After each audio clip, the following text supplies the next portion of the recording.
Hi hello friends, welcome to RK driving vlogs. ఈ వీడియోలో అయితే నేనైతే పికప్ లొకేషన్కి అయితే వెళ్తున్నాను అనమాట. నేనున్న లొకేషన్ అయితే కేబిహెచ్పి నుంచి గచ్చిబౌలికి రఫ్లీగా అయితే ఒక 15 కిలోమీటర్లు కూడా ఉండదు. కానీ మనకైతే ట్రాఫిక్లో ఆల్మోస్ట్ అయితే చాలా టైం పట్టేస్తుంది అనమాట. విపరీతమైన ట్రాఫిక్. వెహికల్ మీద వెళ్ళడం కంటే నడుచుకుంటూ వెళ్ళడం అనిపించింది. అంత ఘోరంగా అయితే ట్రాఫిక్ ఉందన్నమాట. ఫైనల్గా అయితే నేనైతే పికప్ లొకేషన్కి వచ్చేసాను. నాకంటే ముందైతే ఒక వెహికల్ ఉందని అయితే చెప్పేసి అన్నారు. కానీ ఈ వెహికల్ అయితే నేను వచ్చిన తర్వాతనే వచ్చింది. నేను వచ్చినప్పుడు అయితే వెహికల్స్ అయితే ఏం లేవు. అయితే నా కస్టమర్ అయితే పేమెంట్ అయితే ఇంకా చేయలేదని చెప్పేసి హోల్డ్ చేశారు. వెహికల్ అయితే నాకంటే ముందు వచ్చిన నా తర్వాత వచ్చిన వెహికల్ అయితే నిన్ననే పేమెంట్ అయిపోయిందంట. దాని గురించి అని చెప్పేసి వాళ్ళదైతే వెహికల్ రాంగ్లో లోడింగ్ చేసి అయితే పంపించేశారు. ఆల్మోస్ట్ నా లోడింగ్ స్టార్ట్ అయ్యే వరకు 3:30 అయిపోయిందనమాట. 3:34 ఆ మధ్యలో అయితే లోడింగ్ స్టార్ట్ అయిపోయిందనమాట. నేను వచ్చేసి ఉదయం 11-12 గంటలకి అయితే వెహికల్ అయితే పెట్టేశాను.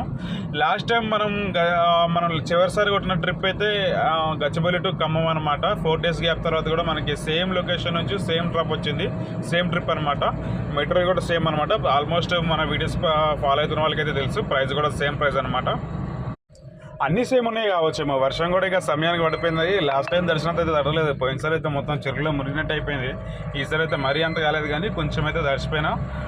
అయితే ఈ విధంగా అయితే మనం గచ్చిబౌలిలో లోడ్ చేసుకొని బయలుదేరే ముందు అయితే ట్రాఫిక్ ఈ విధంగా అయితే ఉందన్నమాట.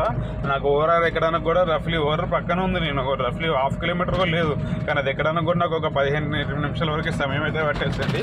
ఈ గ్యాప్లో అయితే నేను పక్కన స్టేషన్ ఉంటే కనుక డీజిల్ ఫుల్ చేసుకొని అయితే బయలుదేరిపోయాను. ఈ విధంగా స్టార్టింగ్లో అయితే నాకు అయితే విపరీతమైన వర్షం అయితే అనిపించలేదు, కానీ పర్వాలేదు, నార్మల్ చినుకులు అయితే పడినాయి.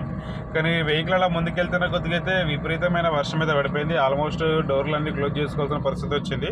అలాంటి పరిస్థితులు అయితే మనకి దారి కూడా కనిపించదు. విపరీతమైన వర్షం అయితే పడిపోయింది. ఇక మనమైతే మెల్లగా నిదానంగా నిమ్మలంగా అట్లా అయితే స్టార్ట్ చేసినాం కాబట్టి ఇక మెల్లగా అయితే బయలుదేరినాం.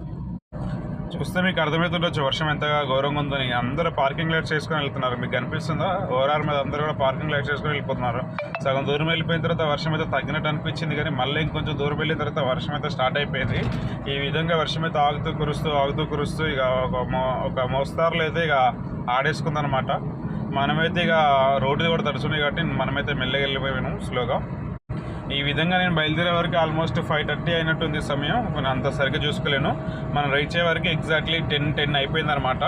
9:30 వరకు వస్తామని చెప్పిన కస్టమర్కి ఒక 40 minutes లేట్ అయిపోయింది. అయినా కూడా వాళ్ళైతే మన కోసం వెయిట్ చేసి అయితే ఈ విధంగా అన్లోడింగ్ అయితే చేశారనమాట. నేనైతే రిటర్న్ బయలుదేరిన హైదరాబాద్కి, కానీ దారిలో నాకు నిద్ర వచ్చి ఖమ్మం టు సూర్యాపేట రూట్లో టోల్గేట్ దగ్గర అయితే ఆపి పడుకున్నాను అనమాట. మార్నింగ్ లేచి కొంచెం ఫ్రెష్ అప్ అయితే నేనైతే మళ్ళీ బయలుదేరిపోయాను. నిద్ర వస్తే ఆగి పడుకోవడం మంచిది, లేదంటే ప్రమాదాలు జరిగే అవకాశాలు ఉంటాయి. Please subscribe Hyderabad truck driver vlogs. మరిన్ని వీడియోస్ కోసం నా ఛానల్ని సబ్స్క్రైబ్ చేయండి ఫ్రెండ్స్.